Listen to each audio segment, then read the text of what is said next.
Like there were times where we'd film in Kingston, bro. I'm having to get 3 buses home. Bro, it was crazy. It's crazy. It's crazy, bro. But I wouldn't take none of that back for nothing. Like those were the best times, bro. I stood up on the chair in the middle of McDonald's. I was like, what? Man can do that, innit? I was like, gas kid. Because, bro, I didn't know what was going on, but I knew I could do it. Yeah. So you knew that role was for you? 110%. When he mentioned the girls or when he mentioned the street? I was like, you know, you said that was the first year uni. Like, you said, I just played this. Let's flat out. Big teams, big boys, right? My highs and lows, inherit growth, Mr. Deeds. Went from juggling 3 jobs to CEO like I'm Steve.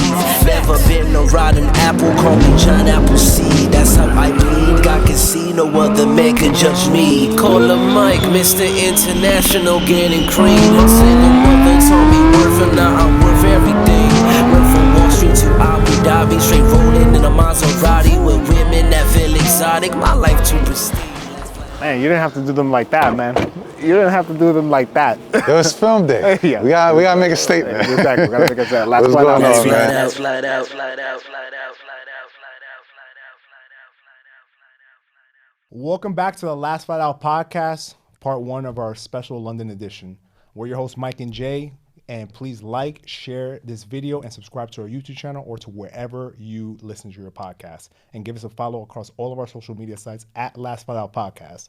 I'm your host, Jay. You can find me at JLureal26, and you can follow Mike at... If Mike was here. All right, Mike. Yep. So today's guest is an exceptional talent. He made significant strides in the acting world.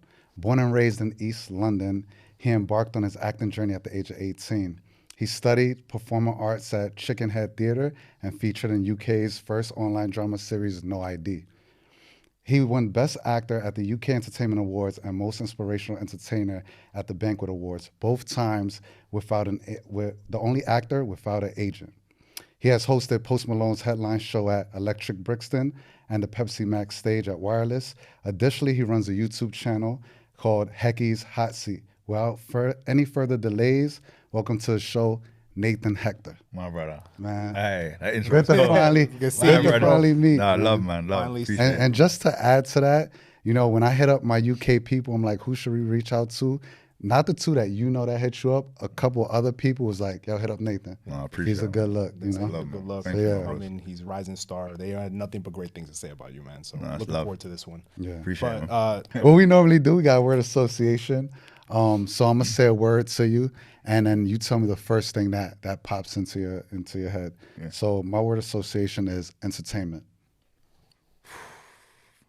Exhilarating. Fantastic. exhilarating. Yeah. All right, cool. All right, so, you know, in order for, I think, for people to really appreciate the Nathan Hector that's here today, we have to start sort of in your roots, right? And, you know, we watched the movie like The Intent, notice how the movie highlighted living, you know, what we would call as New Yorkers as the hood, right? Or the block. And what was it like growing up sort of in East London for you, starting in your roots?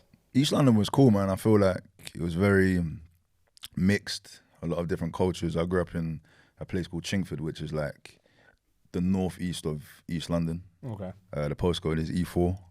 I grew up in like an estate called Pill Close. It's like a kind of council estate. And yeah, like we all kind of, it was very like community based, like very family based. Everyone kind of grew up together. A lot of us went to the same school, same high school, as you guys would call it. Okay. And yeah, man, obviously as a young kid, I was exposed to a lot of different things. But yeah, man, it was cool, man. I guess I had it better than other people that I know that grew up in different parts of London, you know. Yeah, man, grew up with just me and my mum. My nan always lived like, my grandma always lived like 5 minutes away. And yeah, man, I've had my best and my worst times there, a lot of ups and downs, good times, bad times.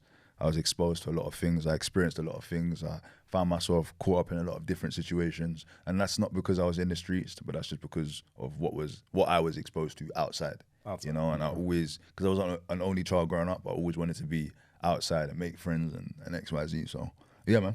That's kind of how it was, you know. And for our American audiences, council housing or council estates is the projects. Like, it to be like kind of our projects, but they're very nice. Like, though. There's some really nice ones. But if you go there, it's not. Like, bro, Chingford is not a bad area. I mean, look, there's different boroughs. I grew up in the borough of Waltham Forest, which is made up of, I think, 5 different areas. So there's Chingford, Hymes Park, Walthamstow, Leighton, and Leytonstone. So each borough has different each area in the borough has different like pockets. Got it. And then in each pocket there might be like a gang or 2. Do you know what I mean? There's things happening now, but like I'm tapped out with it. Right. Yeah. Yeah. You know what I mean? But were you ever I guess tempted to join a gang, or was that heavy in your neighborhood? Because I guess from my perspective, like, you know, what I see as gang culture there is Top Boy. That's the most recent thing. I'm like, oh, okay, they got some hoods out there, you know? Yeah. Like, was it kind of like that, or you kind of avoided that? For me, it wasn't. I got picked on a few times by certain individuals, and I guess that made me very defensive as a teenager. Got it. So at a certain time, I started getting into certain things and started having certain things around me and on me. Yeah. Where I was an only child and I didn't have a big brother to call. So I just thought this might be the only way to stop this from happening. And eventually it stopped happening. As you get older, people fade out and people go about their own business and you get on with your own life. But I guess because a lot of my older cousins were in the streets, I kind of saw certain things that had happened to them. A couple of my cousins been shot. A couple of them went to jail, XYZ. So I just thought, that's not for me, you know. And there's nothing wrong with that, you know. I'm proud of that. I don't think me trying to be in the streets would have been. It wouldn't have made sense because that was just never my thing. I never grew up having ops and all these kind of things. And I think again because I grew up around certain things and certain behaviors and certain people. Again, I looked at what was happening around me and thought, nah, I'll just go and do this acting thing, you know. And luckily I found something from young that I enjoyed doing, that I knew I was kind of good at, and just kind of went down that path, you know. And did that in any way influence your career choice where you are now as an actor, entertainer, host? In any way, growing up in East London, in the estate, like, did that have any influence on you? Because we did read that, you know, you had a knack for entertaining when you were quite young, right? Like by performing in front of your family and your friends. Is that something you always had in you? Was it developed through time? Yeah, man. I think, again, being an only child, I always found myself entertaining myself and finding things to, you know what I'm saying? Finding things to do, bro. You know what your I mean? mom, you had like, to entertain her. Yeah, man. Like, obviously, my mom had me super young. My mom had me at 17. So for me, it was like, there were times when everyone else was allowed outside. Nath, you have to stay inside. And I'm just like, this again. You know? So I'd always find things to do. Like, I don't know, like write little rap lyrics or watch 8 Mile and perform Eminem's part where he's battling my man at the end of the movie. You know what I'm saying? So me and my granddad spent a lot of time together. Like my mum would be at work or she would go on holiday or something, and me and my granddad would spend a lot of time together. So that's the kind of time I'd use to be a rapper and use him as my audience, you know? So when I host now, I'm doing the same thing I used to do in my bedroom or in my living room with my granddad. But the difference is now is that I'm doing it in front of hundreds, if not thousands of people. You know what I mean? So that's dope. I feel like there was a few like different rappers in my area. We had Frenzo, we had Big T, we had Itch Dot, we had PCPB, like Pip City Paper Boys. They were from an estate called Chingford Hall Estate. We had a guy called Shaq. We had like a few different like kind of rappers, like street rappers from our area. And I guess like growing up amongst that also kind of influenced me to kind of like go down the music route and explore that more, you know? Yeah. So to me, what was your like first, I guess, formal introduction to, I guess, entertainment? Was it like you went to, like, when did you go to school for it? Or when did you go to your first audition that you're like, I'm doing this. This is my life's passion, my work. This is what I'm gonna take serious. This is how I'm gonna make my living. In school, I did not care about English, maths, science, because I got ADHD. So I found it very hard to concentrate in a class. And I was just like, this ain't gonna work. That ADHD and you can read scripts and memorize them, that's kind of crazy, bro. Right? Wait, is it professionally diagnosed or you just... No, I'm professionally diagnosed. I used to take a medicine called Ritalin for it. Oh, okay. Yeah, so I had like teaching assistants in school. that I'm professionally diagnosed that I have ADHD. So obviously it's a big hype now with social media and everyone's claiming they have ADHD. Yeah. No, I really have it. Like, and I know a few people that have been diagnosed as adults, and I can't imagine what that's like because I've been dealing with it my whole life, you know. And I guess it's part of the reason I find it easy to maneuver in the world and adapt in different spaces and create relationships and meaningful relationships as well, you know. So but back to your question, the answer is, in school I found it super hard to concentrate, but when it came to drama and music, those subjects, I was switched on like a light bulb because it's practical. I didn't have to think too much. Those were the highest grades I got when I done my exams. So when I left, and that summer of 2008, my mum was like, look, you either go and get a job or you go to college because you're not sitting around bumming around doing nothing. A good mom should do. Yes. And I was just like, I'm gonna go to college, you know. So I got on Google, searched a couple of colleges, and a lot of it was just like internships for like plumbing and courses, and I'm just like, oh. So I typed in drama colleges, and I came across this me and my mum actually came across this kind of all-inclusive college called Chicken Shed Theatre, and it allows you to do like performing arts, like study for like a BTEC in performing arts. And I thought, you know what have I got to lose? You know, so I've gone down for the interview in North London, and 2 days later I got a call and I got in. You know, and they only accepted me off the back of my interview. They didn't really care about my exam results or any of that stuff. I was only like, I was only 16, you know what I mean? So. And what was that interview process like? Like, was it a live performance? Did you have to? Nah, it was just like, they were just talking to you like how they're talking to you literally, right now? they were just talking to me. It was like a job interview. And they accepted me. I was like, what? Don't I have to audition? And they were like, nah. I was like, oh, okay, cool. And then I went, and my year was a year that caused the most carnage in that college. Like, bro. What you mean? What do you mean? Expound on that. Not me. Expound on me. that. Like, I was naughty. Like, I'm not gonna lie, I was bad. Not like as in like I was a bad person, but I was just mischievous. But like cheeky, as they would say. Yeah, I was right. Wow. See, I know you guys don't use cheeky, but We do No, not. we do not use cheeky. You That's gonna only have from to my break time that I that lived here. That's only from my time that I lived so here. I was very cheeky, but like a lot of the students slept with some of the bro. What? Go in. Go in. Go in. It's your story, bro. Like some of the, bro, put it this way, yeah. You got statute of limitations. You Like, good. my year was the year that fucked up everything. Can I swear? My year was the year that fucked up everything in that college, boy. But like, I've stayed really good friends with like some of the people from my college. Like Alex Theo, he's like an actor, good friend of mine. Okay. My brethren Jarrell. Who else am I cool with? A guy called James Dilley. So there's a few people that I went to college with that I've stayed tight with to this day. But my closest friend from college is probably Jarrell. Okay. That's like my dog, and I've known him for half my life now. Yeah. You know what I mean, I've known him for damn 15 years. Wow. Was it mostly chicks and only a smaller group of men, or was it half and half? It was kind of hot. It was kind of half and half. But like in my year, there was only 3 black guys. It was me, Jarrell, and a brother called Shallow. You know what I mean? So, yeah, like there was only like 3 of us in my year, and then obviously there was others in other years, but they were already cool. By the time we got there, you know what I mean? So, yeah, man. So I ended up going to Chicken Shed from 2008 to 2010, and then whilst I was there, I was doing like a lot of background artist work and just trying to get my name out there and build and build and build. And this is before social media. This is before Instagram. Yeah. This is like MySpace, kind of Facebook days. And then obviously 2011, Gram came around. And then I went from doing extra work. No, sorry, I'm lying. I was a runner first, actually.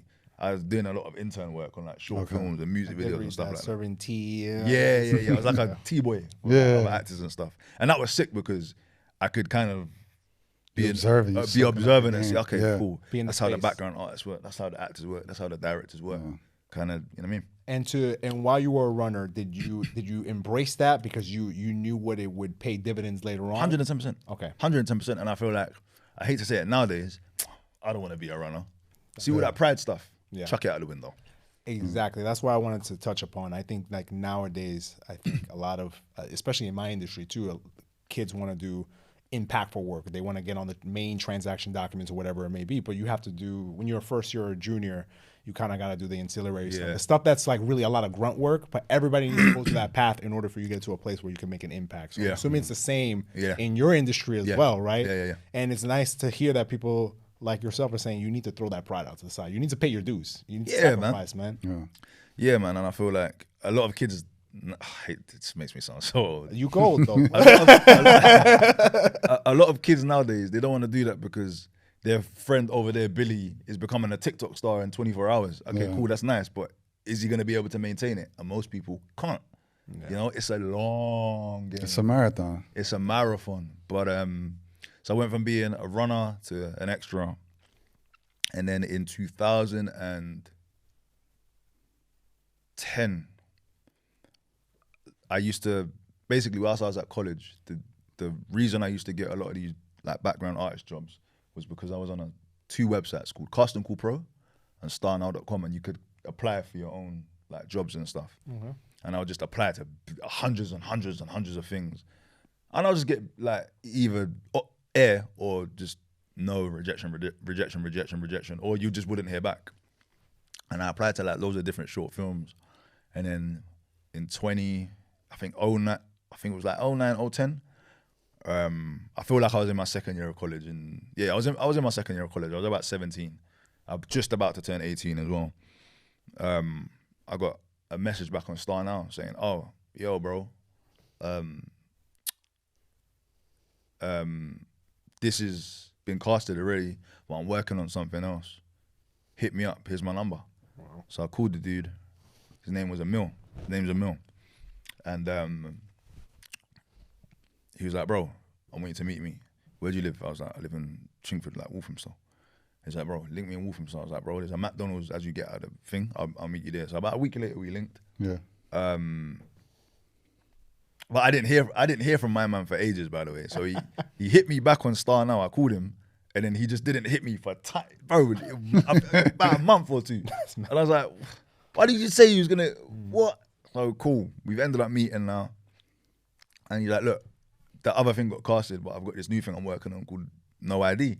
I was like, "Sick. What's it about?" He's like, "Oh, bro, it's about a bunch of uni students that like live in London. It's just about like social issues and like how they maneuver in relationships, and it's a sick storyline, bro. Like I've got this character called Labels. I want you to like be part of this." And I was like, "Okay, cool. What's Labels like?" He's like, "Bro, he's like a street guy, loves girls, but he's not too street, and he's just this like he's like this mad guy, and he's got a bit of an ego, and I feel like you could play him." Bro, I stood up on the chair in the middle of McDonald's. I was like, "What? Man can do that, innit?" I was like, "Gas kid," because bro, I didn't know what was going on, but I knew I could do it. Yeah. So you knew that role was for you. 110%. When he mentioned the girls, or when he mentioned the street. I was like, you know, You said that was the first year in uni. Like, you said, I just played this. you know what's crazy as well? Like, I feel like when I watch No ID back now, and I think about the kind of people that I've been around, like just growing up, I know so many people like that. It's crazy. And I ended up obviously asking him, "So where's this gonna go? Like BBC on the TV or something?" Because I didn't know nothing. I was just a kid just trying to come up, you know? And he was like, "Yeah, man, it's gonna be a YouTube series." I said, "What? A YouTube series?" And back Bro, then, YouTube Back in the day. What? Yeah. Bro, this is 2010, you know? This is, So I'm YouTube thinking, wasn't even what? popping YouTube? like that. Bro, you come on, man. I said, yeah. I looked at him, I said, "Bro, you gotta be joking." I said, "You're having me on. You gotta be having a laugh." And he was like, "No, bro, it's gonna go on YouTube, and it's gonna be the first drama series on YouTube that the UK's ever seen." Brother, we dropped this thing. Bro, we was getting hundreds of thousands of views. I couldn't believe my eyes, bro. Nice. Wow. Like, we was viral before viral was a thing. Yeah. Like, You legit. didn't even know the word at that point. Bro, I didn't have Instagram. The only thing we had was Facebook. You know what I mean? So we used to put the thing up on YouTube, and then a company called a website called Spiff TV, which is like that piff for mixtape. Yeah, Yeah, Spiff TV, that piff is. But that's how I found like French Montana and all those. Yeah, that piff used to be the Oh, shit. bro, insane. That's how I know like Tory Lanez and Yeah. all these guys. But like Spiff TV was like our version of that piff, but for like YouTube stuff and like short films and stuff, you know. So a lot of our stuff would go up on Spiff TV, and we will get like 500K on Spiff TV alone. But like those views would add on to the bro. It was nuts, man. And then I basically ended up playing labels from like 17, 18 to like 21, 22. So we done playing labels. Huh? That's it was the character. That's the name of the Oh, character. okay. Yeah. Don't worry, I'm not playing Sony. No. And I guess labels was a very natural character for you, right? Yeah. To play based upon your experiences. Growing up, did you see anybody that you resonated with on television and the entertainment industry? Because you know, where did you get inspiration from at earlier years as opposed to maybe now in your adult life? When I look back on it, man, a lot of it was like Ashley Walters, Emil Amin. I'm just talking like UK guys, by the way. Yeah. Do you know what? Yeah, like my earliest memories of like UK urban films were like Bullet Boys, Killerhood, Adulthood. Okay. You know what I mean? And those guys, a lot of those guys, the Ashley Waters is, the Chucky Venns, the Richard Blackwoods, actually, those guys kind of. Those are the guys who made you feel seen. Yeah, I'm assuming, Femi right? Oyeniran. Like, some of them I know personally. Those guys are the guys that were the guys and still are the fucking guys, if I'm honest. Yeah. There's a couple of people I probably missed out, but yeah, man. So we done. Was that ever a thing as far as like going into that industry, as far as black representation? You even said it like, you know, in school there was only three. Oh, Ashley Thomas as well. Yeah. Amazing. His rapper name is Bashi. He just dropped an album. Actually, the album's incredible. But yeah, a lot of my earlier years on the circuit was doing extra work, and I've done a bit of extra work, and Bashi was on a couple of those projects. My boy Arnold Ocheng. Do you know what I mean? So it's just like most things I've done.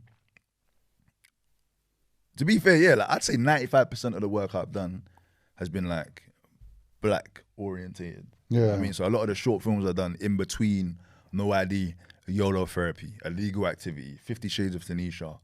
Am I missing anything?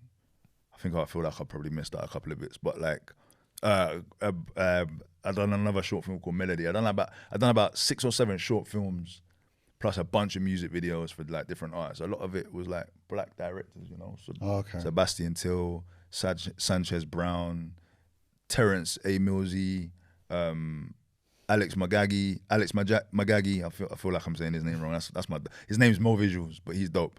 Daniel Bailey, a lot of the Emil Terrence who created No ID. All these guys are all black guys.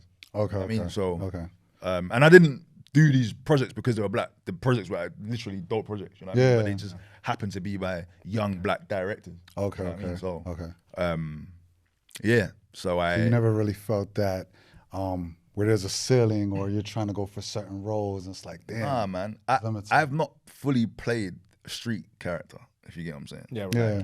In none of my roles have I backed out a gun and started shooting. Yeah, all of my roles have been like, I've either played a nerd that's tried to be street, or he's street but he's a joke man.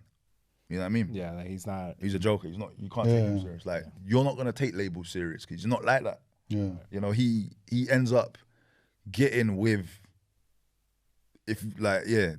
I'll send it to you guys. But he ends up getting with his best friend's ex.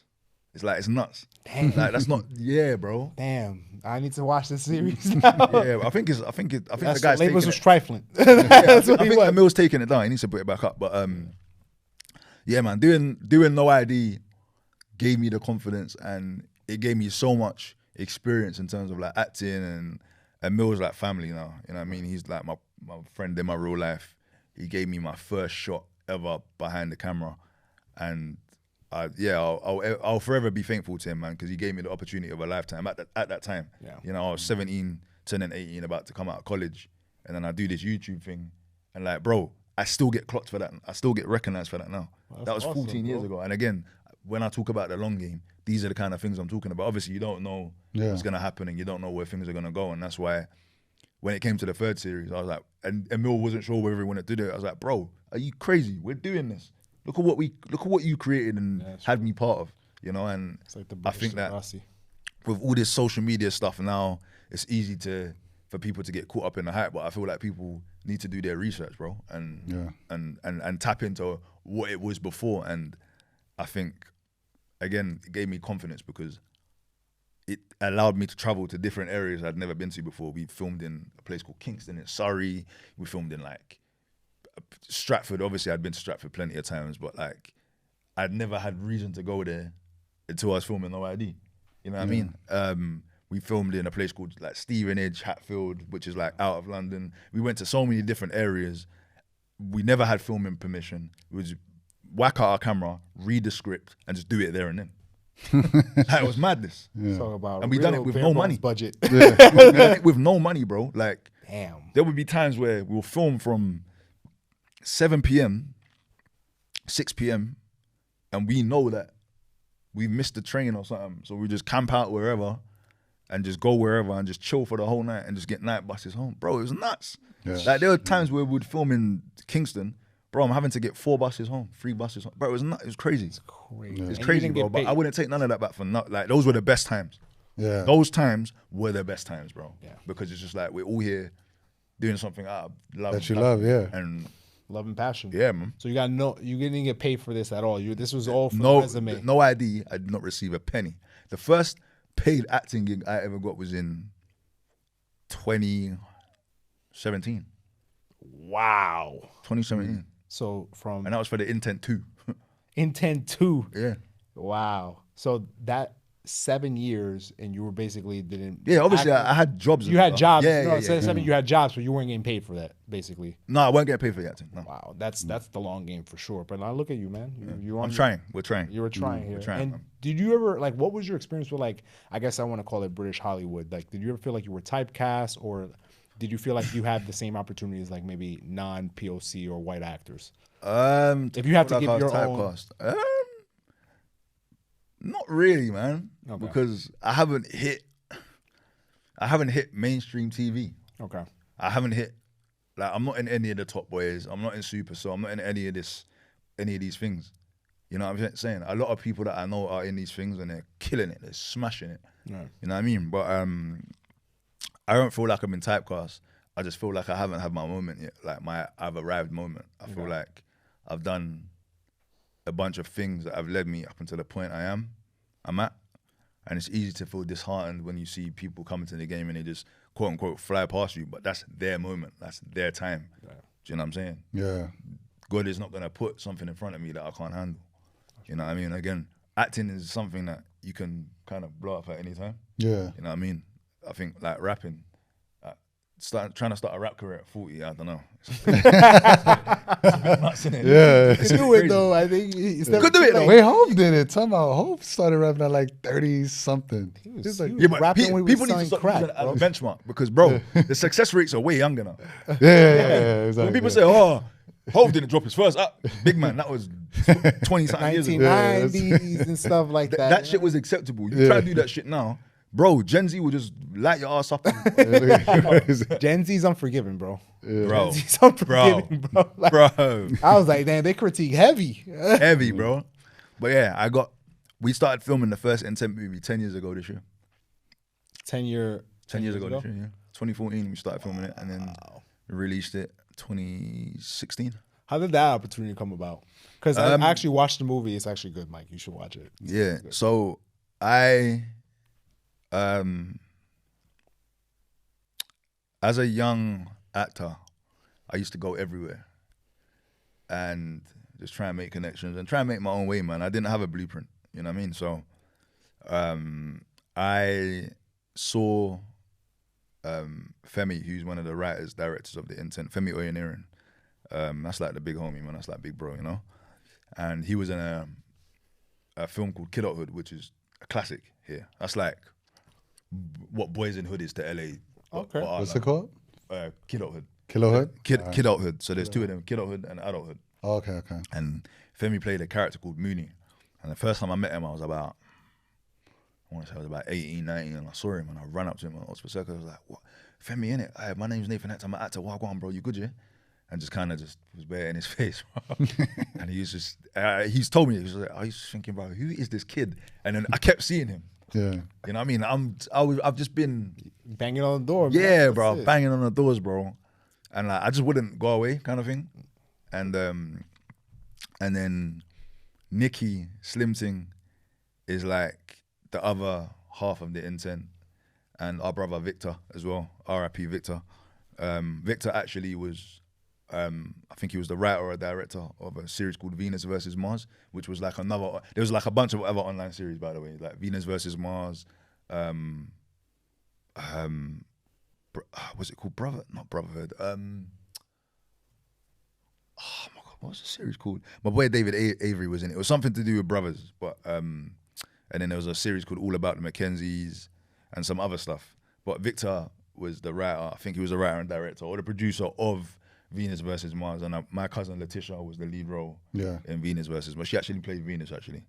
So he was like a massive part of the reason why I was in the intern as well. But yeah, I think I got the call for the intent, and they were like, look, we was gonna give this role to someone else, but we see how hard you work, we want to give it to you. And that was it. There was no audition process. That was literally it, bro. Jeez. And I feel like some people might hear that and be like, oh, he's lucky. Bro, I literally, like, I didn't get paid for the intern one, but it was not about the money. That as soon as I heard, oh yeah, it might go on Netflix, I was exposure. Yeah, I was sold, bro, and it's giving me loads of exposure. You know what I mean? And it's not necessarily about the exposure. It was more about like the experience. Yeah, I wanted that experience. I'd never been on a massive set like that. You know what I mean? Well, I had, but as an extra or as a background artist. So now it's my time to go and do 2 or 3 scenes in a feature film with big cameras. The directors are sitting on them high chairs. Bro, it was lit. Yeah. I was like 22, bro. I'd just come off the back of doing No ID. Bro, I need to do this. Why wouldn't I not? Yeah. How did you feel? Were you a little nervous? Like what? No, you weren't? No, I was like, but I'm meant to be here, bro. I was like, yo, I was meant to be here. Yeah. Like, for sure. No, that's good, man. It felt like, I feel like when you prepare for a moment and when you get to the moment, you're either going to be nervous because like, wow, you don't know how to handle it. You're going to be like, similar to you, you're going to be like, I got this. I'm ready for this. What's that thing called? Imposter syndrome. Yes. I've had that a few times. I won't lie.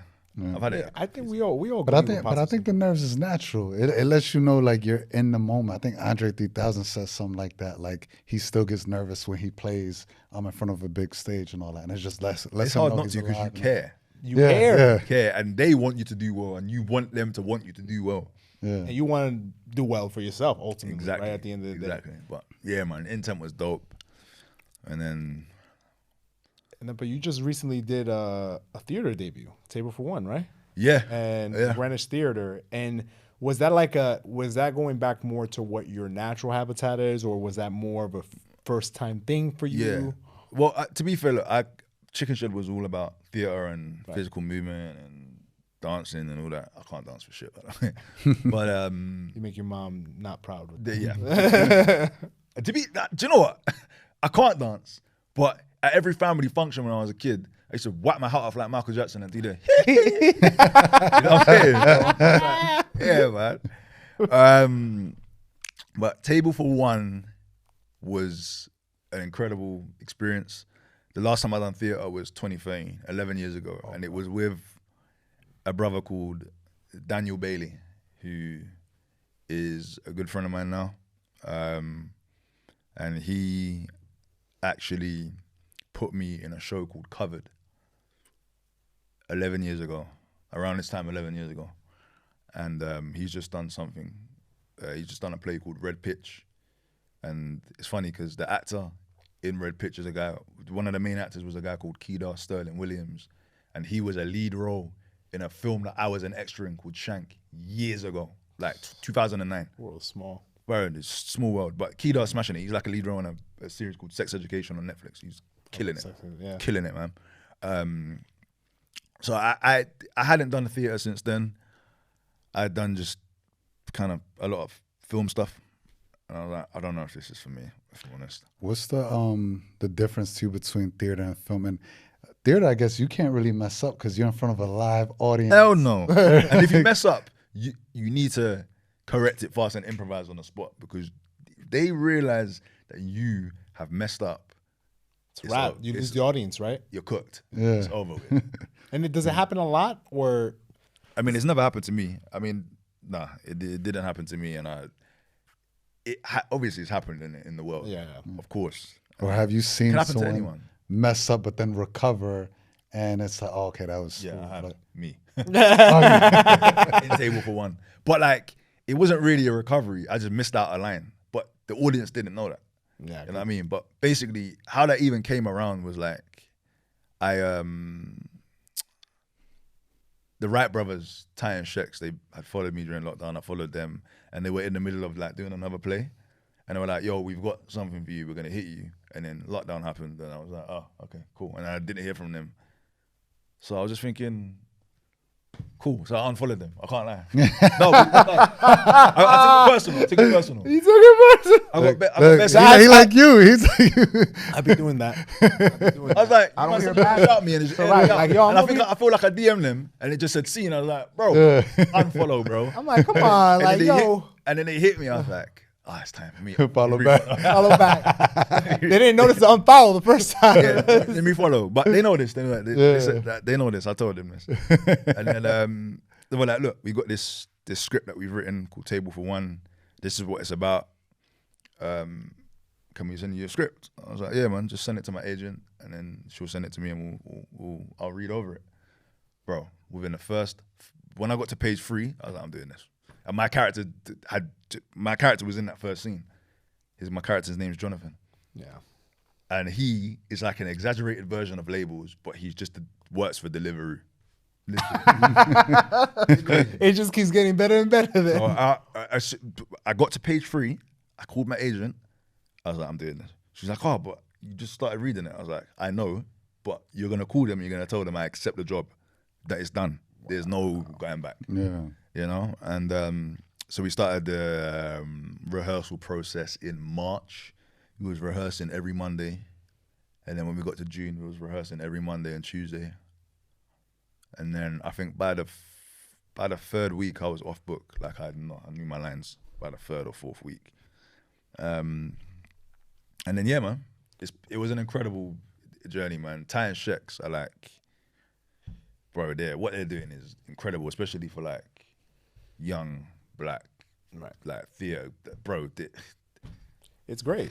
And what's the preparation process? I'm just curious. I know you mentioned the rehearsals, but your own preparation process to rehearse lines and get yourself ready. Like what? But what I do really is I've got a habit of like, because this was theater, I couldn't go and really watch myself in my other stuff. And that's what I usually tend to do. Like if I go into like a new film, I just done a film called Trapping like 4 years ago that came out last year. So with film, like I tend to watch other stuff that I've done and feel like, all right, cool, maybe I can tweak this here and deliver lines differently, you know? Yeah. But with theater, it's a whole new experience. Like you're on a stage, you have to know your cues. And for everything I tend to do, I learn the other characters' lines as well, especially if I'm in a scene with them. And if I'm about to enter a scene, I will learn, if there's like 4 pages of lines and then I enter and then I'm in it for like another 2 pages or something, I'll learn that whole scene. So at least I know when I'm coming in. Yeah. You know what I mean? And theater, you have to learn both. You have to learn other people's lines, but I've just got a habit of learning other people's lines, and I feel like I kind of just had to bring a little bit of Labels back in for Jonathan, but just on a stage.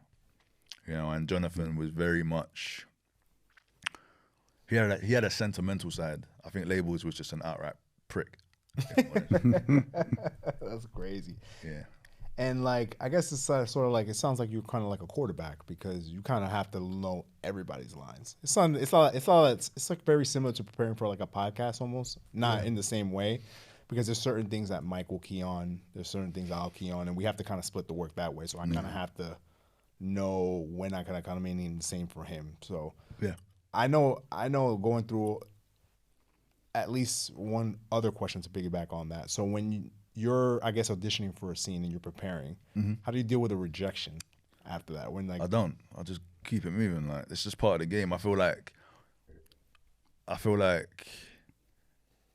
I knew what I signed up for, and I feel like rejection has been not even that you know what you sign up for. Like, no, I lie. You know what you sign up for, but you don't realize how much rejection is in it until you're in it.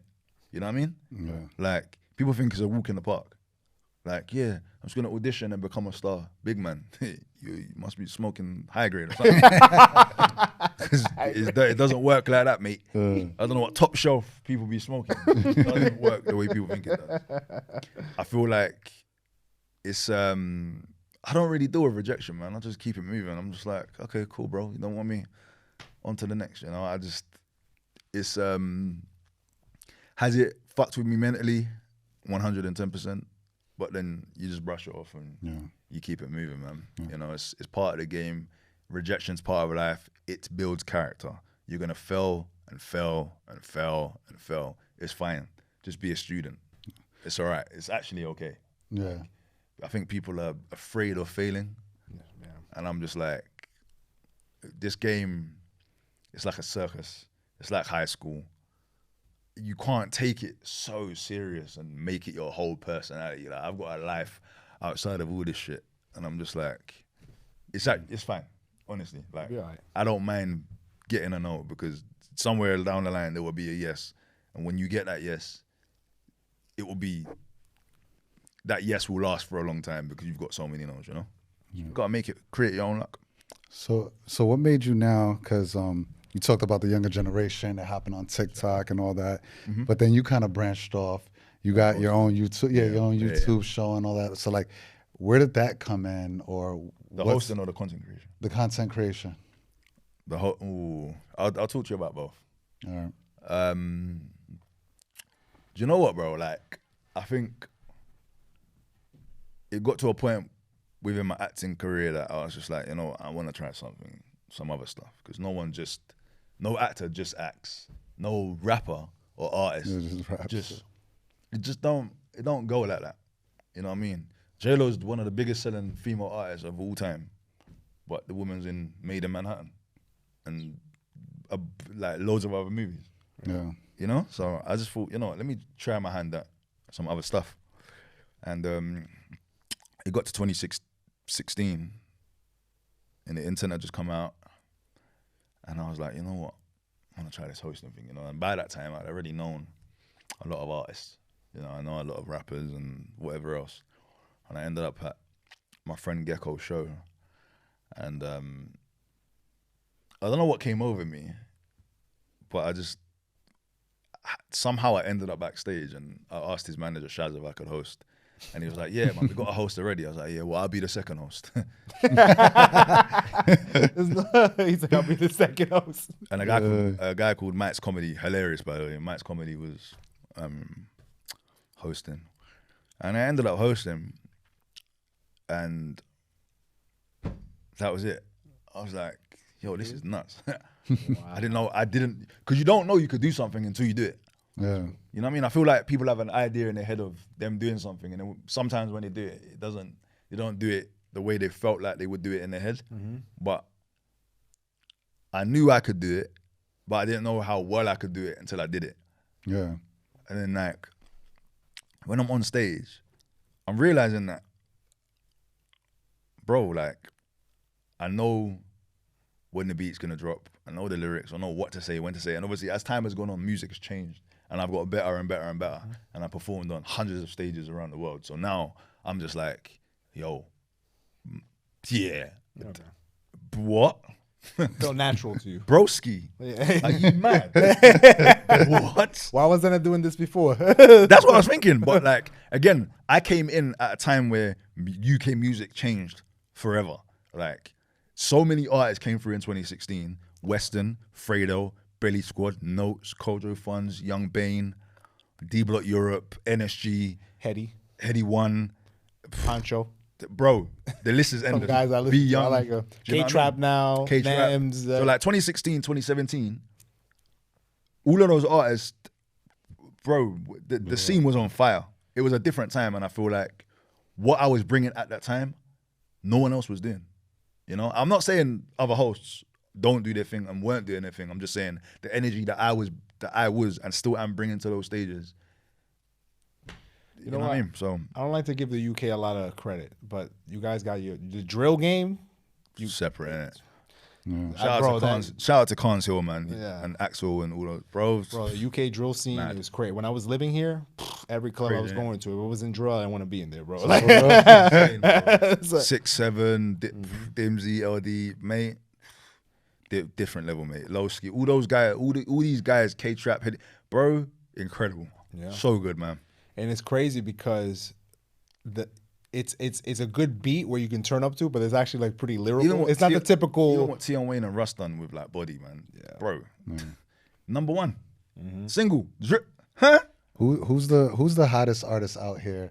Who's the Jay-Z? Who's the Jay-Z of the UK? Yeah. Probably Stormzy, you know. Yeah, it has to be. Okay. He's in the National Portrait Museum. Like, Stormzy? Yeah, I think like obviously on a global scale, Central C is like the biggest that we've had. Yeah. But he's like right now. Yeah, right. as a business, Stormzy is the guy. yeah. From what I've seen, I don't know what anyone else is like Yeah. kind of doing, but I'm just saying like what's in the public, like opening academy. He's got his Murky Books thing. He's you know what I mean. He's got like, bro. Yeah, Big he's man. doing his thing. Before I had moved Insane. here, the only ones I've heard about were I heard Skepta, Stormzy, and Gig. Oh, the maybe only three. Skepta actually. Ooh. That's big. Yeah. I heard, know, those man. three. That's Those all are I the know. only three I heard. Those are Skepta, Stormzy, innit? and Gigs. Yeah. Those are the Okay, only yeah. 3 UK artists I heard about because they were featured with American artists Yeah, at the yeah, time, yeah. right? Yeah. So I wasn't really tapped into like all these other artists that I was able to just do. That I learned that when I moved here. Yeah. And when I realized, I was like, London is just like New York. They got their culture. The thing is Yeah. that the propaganda machine is only going one way. Yeah, You I'm feel telling me? you. So like, you see when artists like think, or they used to say, yeah, man, the Americans don't rate us. Bro, we're way more rated over there than everyone thinks. Like, I'm not being funny. A lot of Americans, they dress like us now. Oh, That's what I think. what you mean? That's what I think. Nah. Especially the rappers. They dress more like Europeans now. Bro. What's the European? What's the European The drip? night tech drip, all these. Nah, come Mike, on. I'm gonna let you say it. Go to him. Nah, He's the- no way. You don't think? Nah. That's a Harlem thing, man. That's a Harlem thing. Think Like, Americans it's like- don't drip? Definitely. Cut this shit Some, out. Gotta cut this bit out. Nah, we gonna let this Hey, rock. New Yorkers are gonna roast Nah, we gonna let this rock. They're gonna love you, man. They're gonna love you. No. Nah, man. I just think the styles are different. It's not bad in any way. I just think the way this is the way I would. Am I basing it on New York or to be fair, like every state? New York. New Yeah, York. every state has their has their own own- swag. every state has their own thing. West Coast, they got their own fashion and Bro, swag. we was and all in that, we was you in know? LA. Yeah. Earlier this year, we saw some crazy drip that I was like, I would never bro, see that in I'm New not York. gonna lie. Yeah. LA, yeah, I don't know about that. Yeah, we all on the same page about that. But shout out Some. to LA though. Shout out to LA. Some.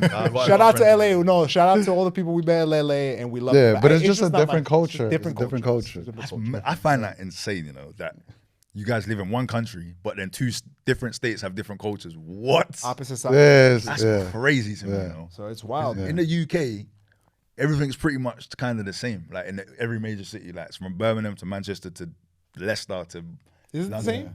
Really? Like the way people dress is the same shit. Not definitely No, not the way they it's speak. That's for different. sure. No, no, And even music, like you got different states that got like their own subgenre, like you know DC Go-Go. When you go to that DMV area, that's hard. It's not public. chopping Dallas, Maryland, Virginia. No, what is it? DC, Maryland, Virginia. DC, Maryland, Virginia. Right? Yeah. And also like down south, you have Chop and Screwed. Yeah, Huge on Chop and Screwed, but that's Is that like also T-Pain and that?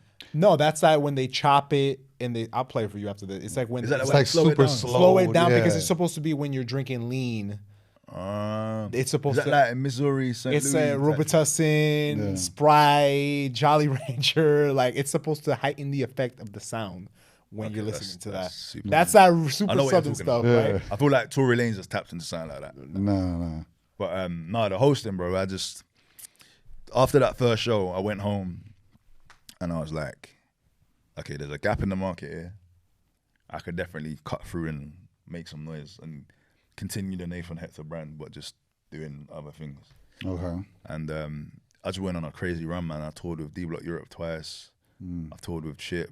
I hosted a lot of like first headline shows for a lot of people. I hosted Central C's first 2 headline shows, 2016, 2017. Dope. Central C was actually the first ever artist in the UK to pay me a penny to host a show. Ever. That's what's up. So usually hosting shows, you wouldn't get paid by the artist at all? Is that No. So I think maybe for the first year, I was like, bro, let me just come out and do my thing. You know what I'm saying? Just to prove a point. And it was building up my CV. I was getting able to travel. And then when it got to the tours, I would get paid and stuff. And then, but Central C was like probably the first artist that actually said, yo, here, hold this. Do you know what I mean? And to be fair, I'm not surprised at where he's at, bro. He's a hustler. He's been a hustler. He was putting on his own shows without a manager. That's cool. And like, I see a lot of people talking about he's an industry plant and da-da-da. Bro, if there's anyone in this business that can vouch for that kid, it's me and a couple of others. Because, bro, man has watched that kid grind and grind and grind. And I promise you now, it hasn't stopped. Yeah. Because everything he's doing, he was doing before. And he's still got the same work rate as before. It's madness. I don't think people understand. It's crazy. People always think it's like an overnight It's thing. not. And it's like, not, bro. Put in Like, that grind. I was just about to say, look at the camera and tell him like, yo, this man is a living representation. And sometimes you have to have delayed gratification in order for you to get to a place where you want to be. And you still got to grind more to get to where you ultimately want to be, well, right? I'm nowhere near. Right? So that's what I'm saying. But you've done so much already to sacrifice, and you got to continue to sacrifice. Yeah. It's a long grind. You got to, it's a super long grind. People think it's overnight. And you know what's killed that? Social media and TikTok. 1% every day, man. I feel like even with the hosting, man, like people feel like maybe because I've done a bit of theater now or that I've slowed down with the hosting that stopped. Bro, I'm going to Spain 3 times in August. Like, I go to Sweden a bunch. This year alone, I've been to Marrakesh twice. I've been to Poland. I've been to Sweden. I just was in Spain last week. I'm about to go Spain again 3 times in August. Do you know what I mean? I'm about to do Dubai. We're about to do Australia. You know what I mean? So it's all about just being patient and waiting your turn. Yeah. You know what I mean? I just done the last tour I hosted was for an artist called Blast. Okay. It's like my dog, good friend of mine. Even how that came about was Clubhouse. Wow. How Hecky's Hot Seat came about was Clubhouse. That's crazy. Bro, insane. Yeah. Clubhouse definitely had them. Was that during the pandemic? Yeah. Yeah. They should have sold when they had a chance to, man. I think they did. I think they have. Probably for less than what I think it was offered a belly. You mean the app, Clubhouse? Yeah, the app, yeah. It was the members only thing. I had it. Yeah. Is that a thing still? Nah. Because that was a pandemic thing. Twitter then took it over and all that, made their own version of that. So Spaces and all this stuff. But content-wise, like Hecky's Hot Seat is something I started in Clubhouse. Okay. So I created my own club. I was outside my house with a friend of mine called Costas, who I've known from young. And I was like, look, I'm using this app called Clubhouse and I want to create a club where I can interview people and stuff and do like live podcasts. And he was like, I was like, bro, look, I want it to be a spin-off of like my nickname, Hecky. And we're going back and forth. And he was like, what, how about Hecky's Hot Seat? We looked at each other and he was like, yeah, that's a light bulb moment in the car. It was like 6 p.m. at night, 6 p.m. in the evening. So I've gone inside, I've created a club. And then I've just started reaching out to like my network, asking, yo, who's got the app, who wants to come on and like interview, you know what I mean? So I just started inviting loads of people to the club. I think I got about 2,000, 3,000 people in the club. Wow. And then each interview, like I had Wiley on there, Javan Wade, he's like a actor. Who else did I have on there? Bradley Johnson, content creator called Sideman. I have a songwriter called Wayne Hector, and I'm missing someone. I had someone else, I can't remember, sorry. But at one time when it goes live, you had 2,000 people. No, I had 2,000 people in the club of members. In the room, I'd say I had about 200, 300 people per room. I think the lowest amount I've had was like 150, but it's still a lot of people. Yeah, bro. no, definitely. You know what I mean? You got So- 200 people locked in. Bro, it was The nuts, whole thing, bro. yeah. So there was that, and then obviously lockdown ended. Everyone went back to real life. Everyone kind of just stopped using the app. I'd lock in once here and there, but I wasn't really using it as much. Obviously came out of lockdown, went on a crazy show run. I'd done about between the end of July when lockdown was done, like 2021, to like December, I'd done about 35 shows. It was nuts. My man was out here grinding. Bro, it was nuts, bro. We went Sweden, we went Toronto, we done like a whole UK tour. Bro, it was nuts. It was crazy. So I wasn't thinking about, let me do content. And then the end of 2021, my manager at the time, Fraser, that's my dog, he was like, bro, you need to start creating content. I'm not doing that. I'm not a joke, man. I don't want to create content. He's like, bro, trust me, do it. He's like, have you got a name? And then I was like, you know what, I do. Like, he's hot seat. So I called my cameraman. I was like, bro, we're doing this content thing, you know. He was like, bro, are you sure? It's going to be a lot of work. I was like, bro, trust me. If there's any time that we need to do content, it's now. Yeah. We need to capitalize on what we've got. Because I was already like using TikTok, doing obviously I travel a lot, so I was doing come with me to come. You know, I was already kind of using the app, and then I already had the logo. Oh, I yeah, already had bro. Everything was set. Infrastructure was there. So we went halves on the mic. He already had the clip on mic, so I just bought the long mic, and then bought what's that thing then, that popper thing that you use on the mic where the branding goes. Oh, yeah. I know what you're talking about. And then my mum is actually a designer, so she designed the mic and put the Hecky's hot seat around the mic. We hit the strip, rest is history. 20-something million views later across TikTok and Instagram. Nice. Crazy. You know what I mean, and we're still going. You know, we've definitely taken breaks, but one thing we've realized is that we're able to double up. So because I get booked out of the country a lot, we've done content in Sweden, we've done content in Morocco. So it's like Hecky's hot seat isn't just Carnaby Street or Oxford Circus. We've done it in Sweden, we've done it in Marrakesh. Bro, people, you know what I mean? Yeah. Like content creators from what I'm seeing, there aren't other content creators in my space that are doing street interviews, that are going to other cities, like other countries, and talking to people, direct. And I feel like when we're doing it, for the people that live in those countries, it's a shock to the system. Do you know what I'm saying? Because people don't really do that. Do you know what I mean? People are obviously not doing that as much, especially like in Marrakesh when we was doing it. Bro, it was nuts. Sure, they were loving the opportunity to get in front of the camera. We've released 2 clips from Marrakesh. Yeah, the first one we released, it's still going up. We're nearly on 1 million views on TikTok. Is that only a million? Only a million views. Sorry, What's the album? I shouldn't downplay it. It is nuts. We're on like 860,000 views on TikTok. Yeah, It's only a million. But bro, like, goddamn, like, we hype when we get to 2 G's. bro, it's crazy because when we released it, I was like, bro, I hope this trends in Morocco. Bro, the top 5 cities are all Moroccan cities, bro. Yeah. The top country that is trending in is Morocco. Bro, if you look on my followers list on TikTok, bro, the last 1,000 people that followed me are all from Morocco.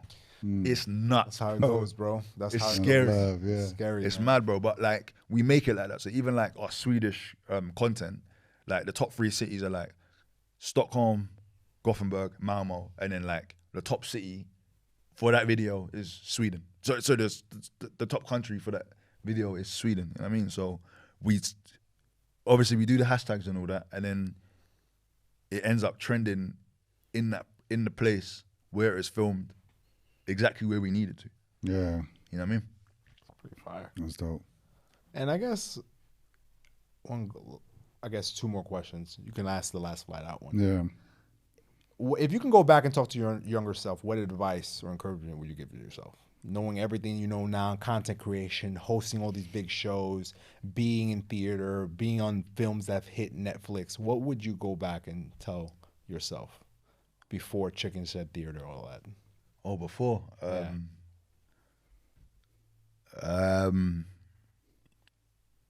stay in your lane, man, as I always have. Yeah. You know, the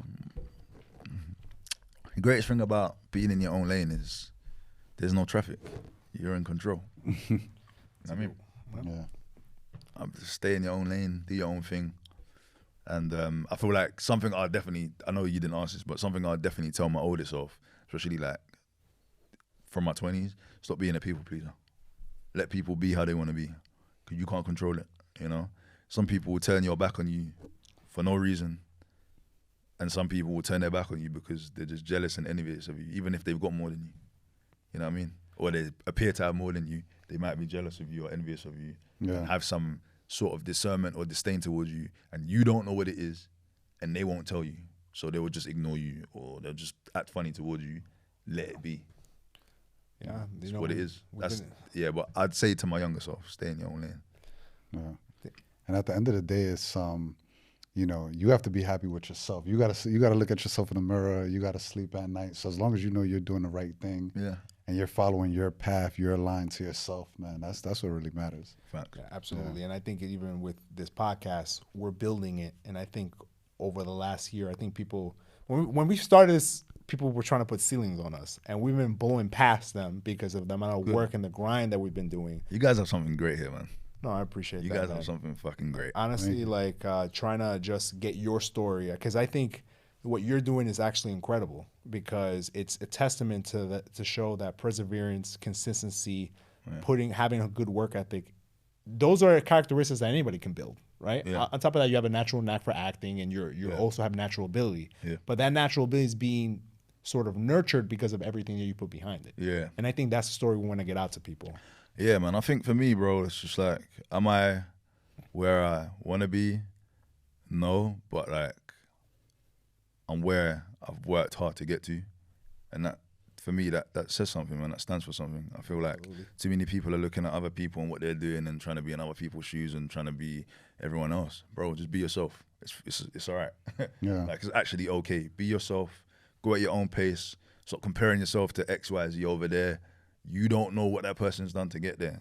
You don't know the hurt and the pain and the trauma or the PTSD or whatever they've gone through to get there. They might have fucked someone over to get there. You don't know. I'm not saying anyone has. I'm just saying that people need to stop doing the comparison thing and just do you and do it with genuine intentions, you know, and do it because you love it. You know, I love this shit. I mean, the business is a circus, but it is what it is, man. It's what you sign up for. Yeah. You know, and I think people have this thing where they believe that you have loads of friends in the game. You do not. It's nonsense. Let's all stop lying to ourselves. Nobody's your friend.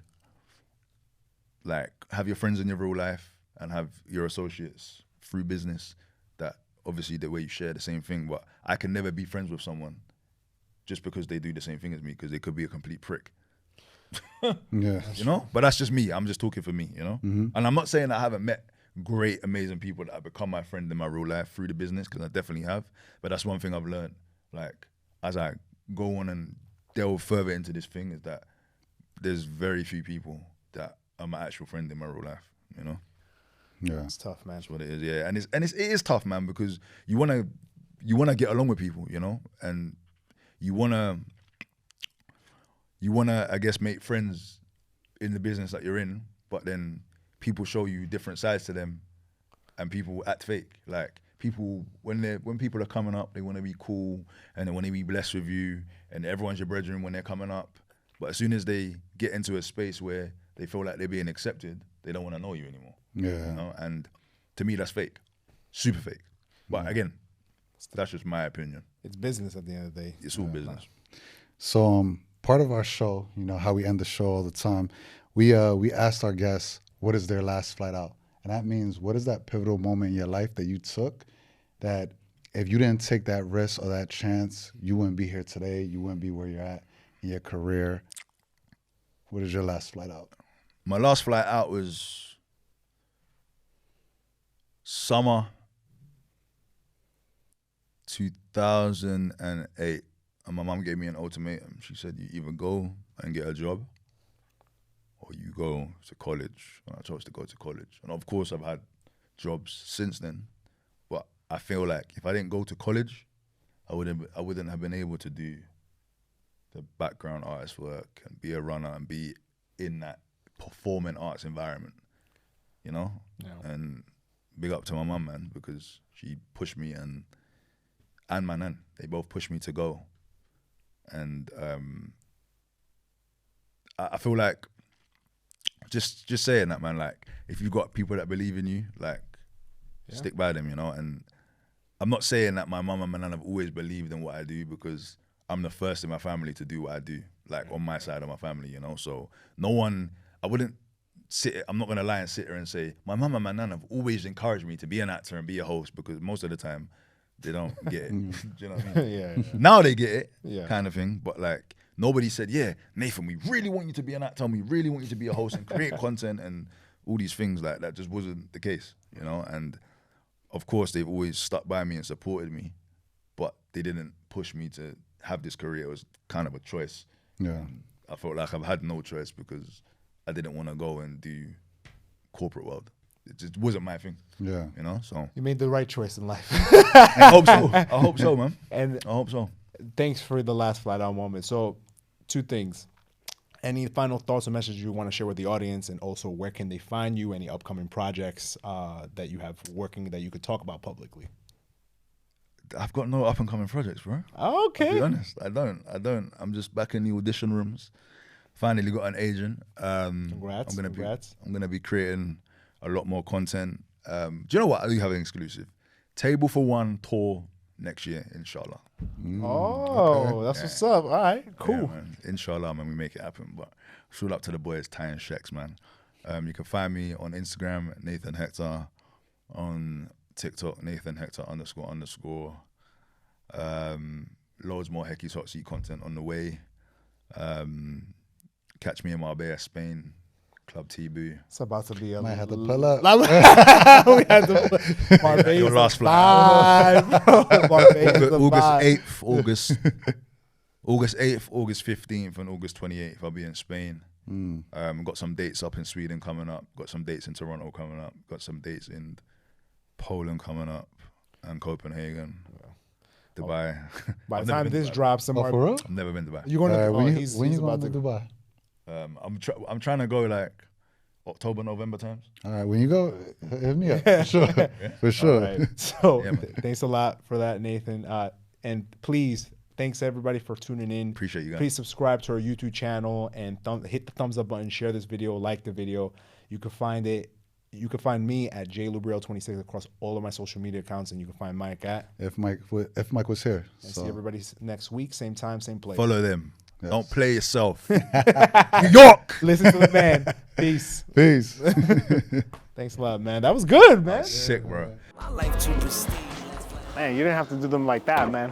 You didn't have to do them like that. It was film day. Yeah. We gotta make a statement. Exactly. We gotta make a last What's one going out. on, man? Flat out.